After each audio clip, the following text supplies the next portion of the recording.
Hello friends, you are welcome in Ganesh English class 0.1। Actually आज हम लोग फ्यूचर सिंपल यानी सिंपल फ्यूचर के बारे में डिस्कस करने वाले हैं।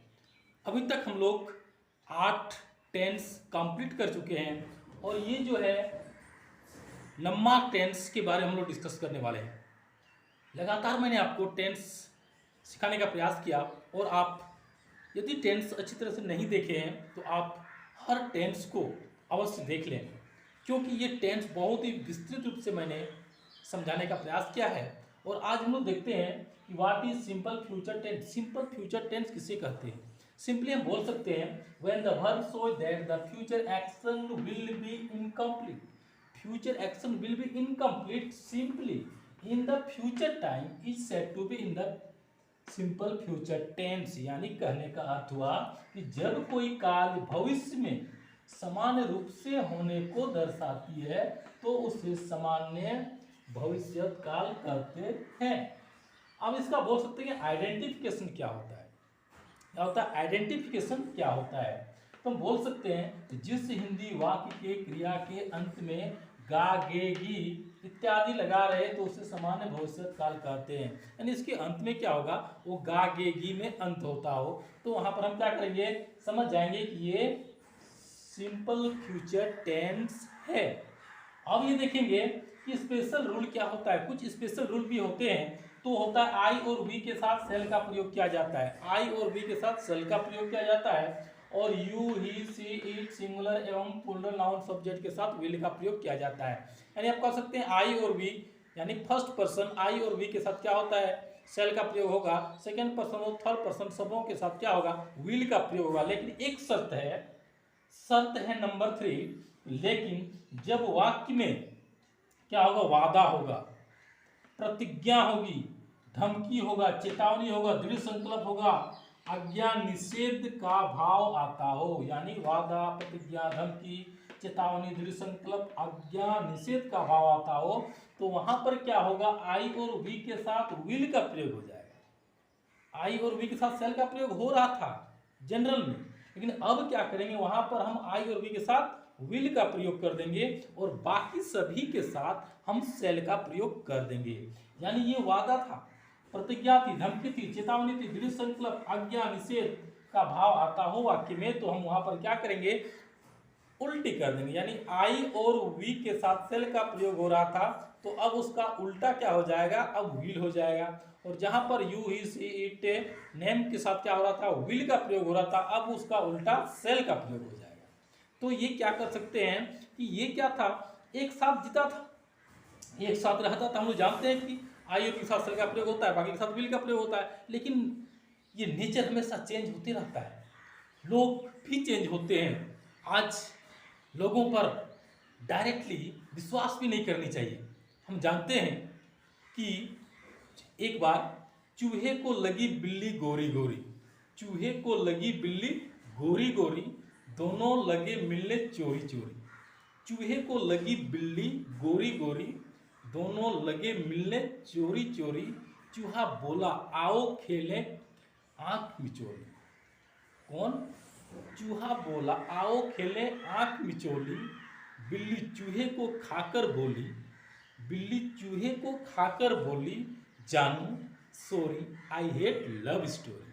जानू sorry I hate love story. यानी कहने का अर्थ हुआ जो नेचर और सिग्नेचर होते हैं चेंज करने में बहुत टाइम लगता है, इसलिए थोड़ी सी अब ध्यान देंगे कि आई और वी के साथ से लगता है अच्छी बात है, लेकिन कभी कभी विल का भी प्रयोग होता है तो हम लोग क्या करेंगे, स्ट्रक्चर्स के माध्यम से उसको समझने का प्रयास करेंगे कि किस प्रकार से सेल और विल का प्रयोग भी होता है और किसके किसके साथ होता है, फिर किसके साथ होने के बावजूद भी कभी उल्टी गंगा बह जाती है, उसको भी हम लोग अच्छी तरह से समझें। देखेंगे ये जो स्ट्रक्चर्स होता है फ्यूचर सिंपल का, यानी सिंपल फ्यूचर का जो स्ट्रक्चर्स होता है उसको हम लोग बारीकी से देखने का प्रयास करेंगे। और ये सबसे पहले हम ये कह सकते हैं ये आसर्टिव अफर्मेटिव सेंटेंस, जिसको हम अफर्मेटिव सेंटेंस भी बोल सकते हैं, जिसे हम लोग हिंदी में स्वीकारात्मक कथन वाक्य बोलते हैं। अब ये देखेंगे कि इसका स्ट्रक्चर्स क्या होता है, subject plus shall oblique will plus V1 plus object plus full stop, यानी ये स्ट्रक्चर्स है और इसके माध्यम से हम कोई भी सेंटेंस को इजी वे में सॉल्व कर सकते हैं, बना सकते हैं। जैसे मैं अंग्रेजी बोलूंगा, मैं अंग्रेजी बोलूंगा, तो बोल सकते हैं आई शैल स्पीक इंग्लिश, मैं अंग्रेजी बोलूंगा, I shell speak English. Next बोल सकते हैं मैं अवश्य अंग्रेजी बोलूंगा, यानी यहाँ पर ये सेंटेंस में क्या हो गया, अवश्य एक्स्ट्रा जुड़ गया। जब ये अवश्य एक्स्ट्रा जुड़ गया यानी वादा, प्रतिज्ञा, धमकी, ये सब जब हम बोल बताए थे कि ये सब वर्ड का प्रयोग वाक्य में हो जाता हो तो क्या हो जाएगा, सेल और विल का प्रयोग में चेंजिंग हो जाएगा, यानी जिसके साथ सेल का प्रयोग हो रहा था उसके साथ विल का प्रयोग होगा, जिसके साथ विल का प्रयोग हो रहा था उनके साथ सेल का प्रयोग होगा। कब, जब वाक्य में वादा, प्रतिज्ञा, धमकी, दृढ़ संकल्प का भाव आता हो तो वहां पर हम क्या करेंगे, उसका सेल और विल के प्रयोग में हम लोग बदलाव करेंगे। जैसे मैं अवश्य अंग्रेजी बोलूंगा, आई विल स्पीक इंग्लिश, यानी यहाँ पर जैसे आई था सेल का प्रयोग हुआ था लेकिन यहाँ पर विल का प्रयोग हुआ, और जैसे विल का प्रयोग हुआ तो इसका सेंटेंस जो था वो कुछ प्रभावी ज्यादा हो गया। जैसे मैं अवश्य अंग्रेजी बोलूंगा, यानी मैं अंग्रेजी बोलूंगा ही बोलूंगा, यानी कहने का था उसमें ज्यादा प्रेशर डला जा रहा है। तो ऐसे सेंटेंस की बनावट में हम क्या करेंगे, ये सेल और विल के प्रयोग में चेंज कर देंगे। तो आप देखेंगे कि वह जरूर आम खाएगा, वो आम खाएगा, वो आम खाएगा, तो क्या हो, वह जरूर आम खाएगी, यानी वो जरूर आम खाएगी और वो आम खाएगी, दोनों में अंतर है। वह आम खाएगी, she will eat a mango, वह आम खाएगी, she will eat a mango, लेकिन वह जरूर आम खाएगी, she shell eat a mango, she shell eat a mango. तो क्या है, वह जरूर आम खाएगी, she shell eat a mango. ये सेंटेंस सिंपल नहीं है, यानी क्या है, इसमें ये जो जरूर वर्ड है ये दिखा रहा है कि सेंटेंस में कुछ क्या है, कुछ वादा है, यानी कुछ प्रेशर सेंटेंस में डाल रहा है। और यहाँ पर हम क्या करेंगे, इसके सेल और विल के प्रयोग में हम लोग चेंज कर देंगे। अब नेक्स्ट देखते हैं नेगेटिव सेंटेंस को नकारात्मक वाक्य बोलते हैं। वो होता है subject plus shall oblique will plus not plus V1 plus object plus full stop, यानी ये इसका स्ट्रक्चर से, इस स्ट्रक्चर के सहारे हम कई सेंटेंस बना सकते हैं। जैसे मैं अंग्रेजी नहीं बोलूंगा, I shall not speak English. Next है मैं अवश्य अंग्रेजी नहीं बोलूंगा, मैं अंग्रेजी नहीं बोलूंगा, ये सिंपल है, सिंपल सेंटेंस है, यानी नेगेटिव है सिंपल है। लेकिन यहाँ पर क्या है, मैं अवश्य अंग्रेजी नहीं बोलूंगा, यानी तो ज्यादा प्रेशर डाल रहा है, फोकस डाल रहा है। तो वहां पर हम क्या करेंगे, यहाँ पर अंतर, यहाँ पर सिर्फ सेल और विल में अंतर करेंगे तो सेंटेंस का मीनिंग फुल सेंटेंस हो जाएगा। जैसे I will not speak English, कहने का अर्थ हुआ मैं अवश्य अंग्रेजी नहीं बोलूंगा।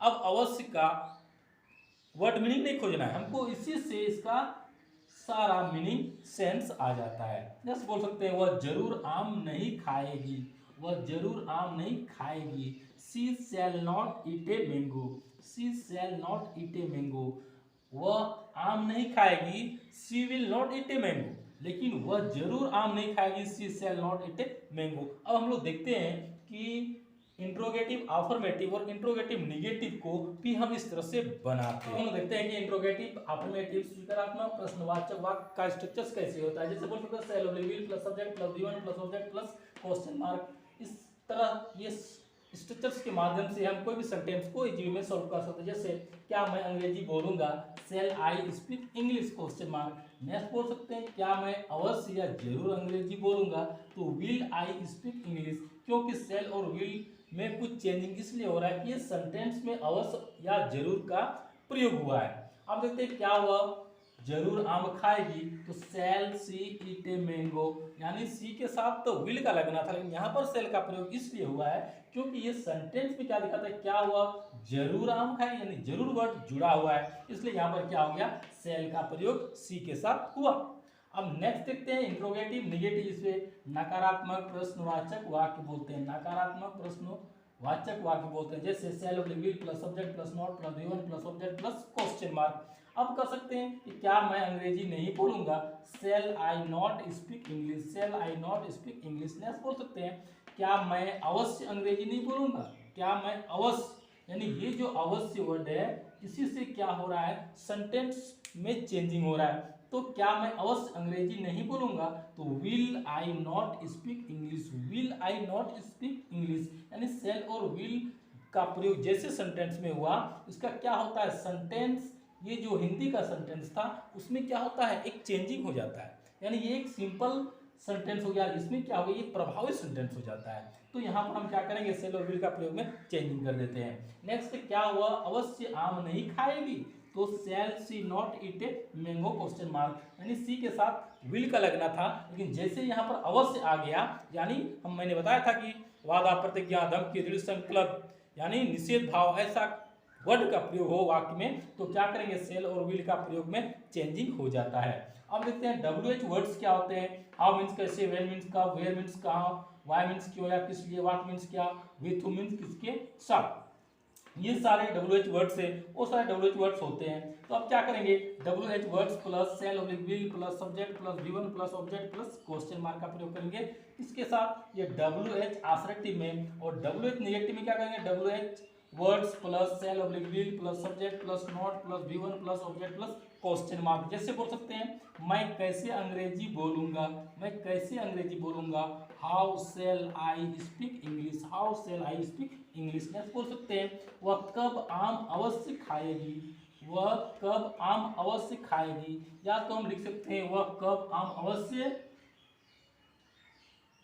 नहीं खाएगी, यानी ये निगेटिव हम इसको बना सकते हैं। अब क्या हो जाएगा, when shall she eat a mango, when shall she eat a mango। दूसरा बोल सकते हैं, जब यहाँ पर हम नहीं का प्रयोग कर सकते हैं तो when shall she, यहाँ पर हम लिख सकते हैं not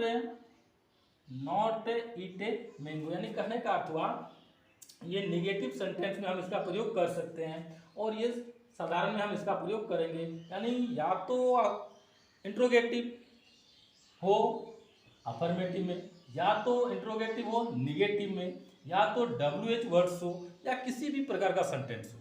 सबसे पहले क्या करना है, स्ट्रक्चर्स को देखना है और स्ट्रक्चर्स के अनुसार ही हमको सेंटेंस को बनाना है। अब इससे क्या कर सकते हैं, मैं एक एग्जाम्पल, दो एग्जाम्पल आपके बीच पेश करने का प्रयास किया। आप इससे कई सेंटेंस को इसी मॉडल में, इसी स्टाइल्स में आप बना सकते हैं। जैसे मैं जाऊंगा, मैं अवश्य जाऊंगा, मैं जाऊंगा ही जाऊंगा।